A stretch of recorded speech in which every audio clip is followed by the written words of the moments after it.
اما بعد فاعوذ باللہ من الشیطان الرجیم بسم اللہ الرحمن الرحیم جناب صدر محترم اساتذہ کرام اور میرے عزیز ساتھیو السلام علیکم. مجھے آج اس موضوع پر گفتگو کا موقع ملا ہوا ہے. گفتگو ایک فن ہے.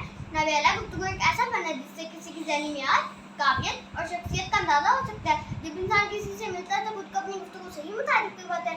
کسی شاعر نے یہ کیا خوب کہا ہے, گفتگو کیجیے مگر احتیاط کے ساتھ, گفتگو کیجیے مگر احتیاط کے ساتھ. لوگ مر بھی جاتے ہیں الفاظ کے ساتھ. صدر علی وقار در حقیقت گفتگو ایک ایسا فن ہے جو کبھی انسان کو بلند مقام پر لے جاتا ہے, بعض اوقات انسان کے اپنے الفاظ سے پستی میں جانے سے کہہ دیتے ہیں. صدر علی وقار جبھی تو کہتے ہیں کہ سیف انداز بیاں رنگ بدل دیتا ہے, سیف انداز بیاں رنگ بدل دیتا ہے, ورنہ دنیا کی کوئی بات نہیں ہے. نبی اعلیٰ گفتگو ذریعے انسان لوگوں کے دلوں میں گھر کر سکتا ہے, انسان طریقہ اختیار کر سکتا ہے, انسان اپنی باتوں کو پوری دنیا میں پھیلا سکتا ہے. نبی اعلیٰ اگر ہم بات مذہبی طور پر کریں تو ہمارے پیارے نبی صلی اللہ علیہ وسلم نے اپنے دین کو دعوت دینے کا سلسلہ شروع کیا.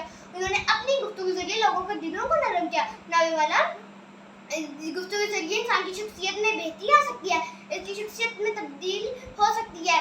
انسان اس دنیا کے اندر قائد بنتا ہے اور لیڈر بن کے اپنے لوگوں کو صحیح راہ دکھاتا ہے. نبی تو راحت اندوری نے کہا تھا کہ میرا ضمیر میرا اعتبار بولتا ہے, میرا ضمیر میرا اعتبار بولتا ہے, میری زبان میں سے میرا پروردگار بولتا ہے. نبی اعلیٰ اگر انسان اپنی گفتگو کے اس فن کو مشہور انداز میں استعمال کرے تو فرقہ واریت کو ختم کر سکتا ہے.